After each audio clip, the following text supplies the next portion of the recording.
ఆ చంద్రుడిని చూసిన దోషం పోతుందని కృష్ణుడు అట్లా లీలామనందరూ పోగొట్టుకున్నాడు కాబట్టి మనం ఆ కథ విందాం, అది అక్షతలు వేసుకుందామని వినాయక చవితి రోజు చేస్తాం. ఆ ప్రతి చవితి వస్తుంది కదా, అసలు చవితి రోజున చంద్రుడు చూడకూడదు. అందుకే శాస్త్రం ఏం చెప్పింది, అమావాస్య వెళ్ళిన మరునాడు నెలపొడుపని విజయ రోజున చంద్రుడు మనంతా ఆయనే కనపడతాడు చక్కగా సన్నగా. ఖచ్చితంగా నెలపొడుపునాడు చంద్రుడిని చూడాలి. చంద్రుడికో నూరుకో నమస్కారం పెట్టుకుంటేనే మళ్ళీ మనకి ఆ ఇది ఉంది. కానీ ఆకాశంలో చంద్రుడు తనంతా తానుగా కనపడతాడు చవితి రోజు. శుక్లపక్షంలో చూడండి, బయటకు వస్తే చాలు. మరి అలా కనపడే చంద్రుడిని చూడకుండా ఎలా ఉంటావు? చూస్తే ఈ అపనిందలు ఇవన్నీ ఎలా పోతాయి? దానికి పరిష్కారమే సంకటహార గణపతి. నువ్వు చంద్రుణ్ణి చూడకుండా ఉంటే మహాపాపం. ఈరోజు ఆయన చూస్తే పాపం చవితి రోజున శుద్ధంలో. ఇప్పుడు చంద్రుని చూడకపోతే మహాదోషం. ఖచ్చితంగా చంద్రోదయం అయిన తర్వాత చంద్రుని చూసే పొద్దు నుంచి నువ్వు ఉన్న ఉపవాసం విరమించాలి. ఒక్క పొద్దు చేస్తే సారాంశం అది. ఎందుకు? సంకటహర ఈ గణపతికి ఆ 4 అంకె చాలా అంత ప్రీతిపాత్రం అనుకున్నాం కదా.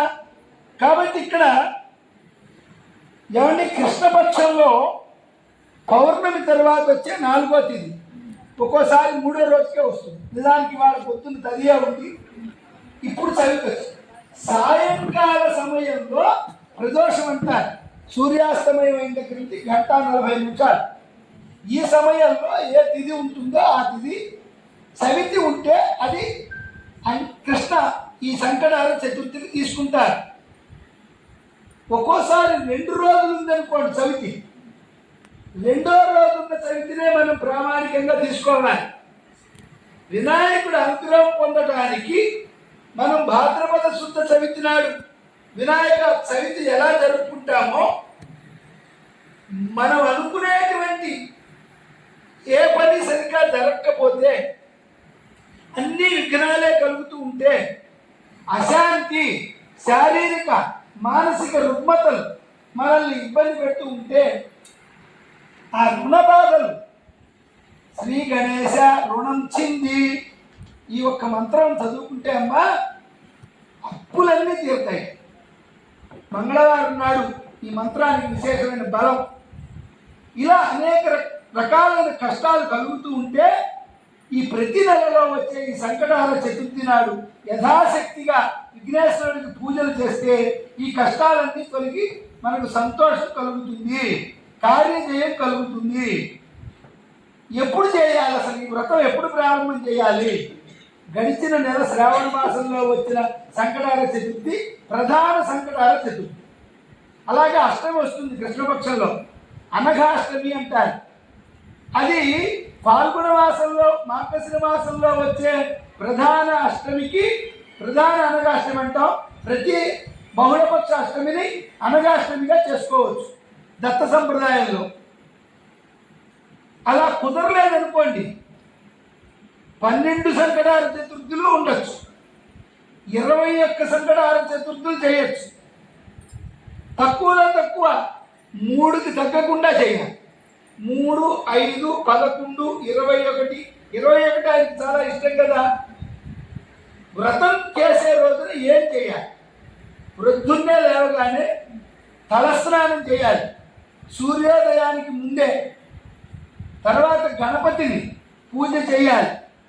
ఒక 1/2 మీటర్, బుధవారం ఆయనకి ఇష్టం కాబట్టి తెల్లటి వస్త్రం, లేదు సింధూర వర్ణం అన్న ఇష్టం కాబట్టి ఎర్రటి వస్త్రం ఓ రవికని తీసుకుని గుడ్డ వినాయకుడి ముందు పెట్టి దాన్ని పసుపు కుంకాలతో అలంకరణ చేసి నీ మనస్సులో ఉన్న కోరికను తలుచుకుని ఒక 3 గుప్పిళ్ళు బియ్యం అందులో వేసి, తమలపాకు, అందులో 2 ఎండు ఖర్జూరాలు, 2 ఒక్కలు దక్షిణ పెట్టి మనస్సులో నీకే కోరిక అయితే ఉందో ఆ కోరికను ఇంకొకసారి తలుచుకుని దాన్ని ముడుపు కట్టాలి పొద్దున్నే. మనం ఇలా చేస్తున్నామా, చేయటం లేదా? కాదు కదా, విషయం చెబుతున్నా. పగలల్లా ఉపవాసమే ఉండాలి. ఖచ్చితంగా ఈ ఉపవాసం దీక్షగా ఉండాలి, నిష్టగా ఉండాలి.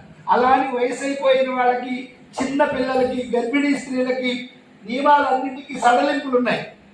ఆ వంకలో మనం ఆ వాళ్ళల్లో ఒకటిగా చేద్దామంటే ఏం చెప్పలేం, కానీ మనకు శక్తి సామర్థ్యాలు ఉన్నంత వరకు తప్పకుండా ఇది చేయాలి. గణేశ సంకటహర సంకటనాశ గణేశ స్తోత్రం కానీ, అలాగే సంకటహర చతుర్థి వ్రత కథ చదవాలి. శక్త్యానుసారం గరిక పూజ చెయ్యాలి. గణపతి హోమం చేయించుకోవచ్చు. ఆ ఆలయానికి, ఒక గణపతి దేవాలయానికి వెళ్ళి 3 కానీ 5 కానీ, ఇందాక చెప్పుకున్నాడు 11 కానీ 21 కానీ ప్రదక్షిణలు చేయాలి. సూర్యాస్తమయం వరకు ఈ పూజ చేసిన వినాయకుడిని కదపకూడదు. ఉదయం పూట నువ్వు ఏ ముడిపైతే కట్టి అక్కడ పెట్టావో దాన్ని ముట్టుకోకూడదు. సూర్యాస్తమయం అయిన తర్వాత మళ్ళా నువ్వు స్నానం చేసి మళ్ళా దీపారాధన చేసుకుని వినాయకుడికి లఘువుగా షోడశోపచారాలతో పూజ చేసుకుని నీ నియమం పూర్తయిన తర్వాత ఆ వినాయకుడికి కట్టిన ముడుపు, ఆ బియ్యం, దాన్ని మనం పొంగల్లాగా చేసి స్వామికి నివేదన చేయాలి. కష్టాలు కడగళ్లను అనుభవించే వాళ్ళు తరచుగా ఎన్నిసార్లు చేసినా అనుకున్న పని అవ్వకపోతోంది అనుకునేటువంటి వాళ్ళు ఈ వ్రతం చేయటం మంచిది. ప్రతి నెలలో వచ్చే సంకటహర చతుర్థి నాడు ఈ విధంగా కనుక మీరు చేయగలిగితే సకల దోషాలు పోతాయి, మీకు సత్ఫలితాలు కలుగుతాయి, కార్య జయం కలుగుతుంది. ప్రతి బహుళ చవితి రోజున వినాయక చవితి రోజు చేసినట్లుగానే తులసిని మాత్రం వాడకూడదు. ఆ పత్రి పూజలో వినాయక చవితి ఒక్కరోజునే తులసిని వాడాలి, కానీ మిగతా ఏ రోజుల్లో గణపతికి తులసి పనికిరాదు. కాబట్టి అలాగే ఈ పత్రి పూజను కూడా ఆయనకి చేసి పుష్పాలతో చేస్తే అన్ని విధాలుగా వృద్ధి చెందుతారు. కష్టాలతో సమస్యలతో బాధపడే వాళ్ళు ఈ సంకటహర చతుర్థి వ్రతంతో పాటు స్తోత్రం కూడా చక్కగా విడవకుండా ఒక 6 నెలల పాటు చేసుకుంటే చాలా చక్కటి ఫలితం ఉంటుందమ్మా. వ్రతం చేయలేం, ఉపవాసం ఉండలేం, కుదరదు. కనీసం సంకటహర గణపతి స్తోత్రాన్ని ఆ రోజు 4 సార్లన్నా చేసినా మంచిది అన్నారు. ఇది చేస్తే విఘ్నాలు తొలగి మన పనులన్నీ సజావుగా సాగుతాయి. ముఖ్యంగా కేతుగ్రహ దోషం, కేత్వారిష్టేతు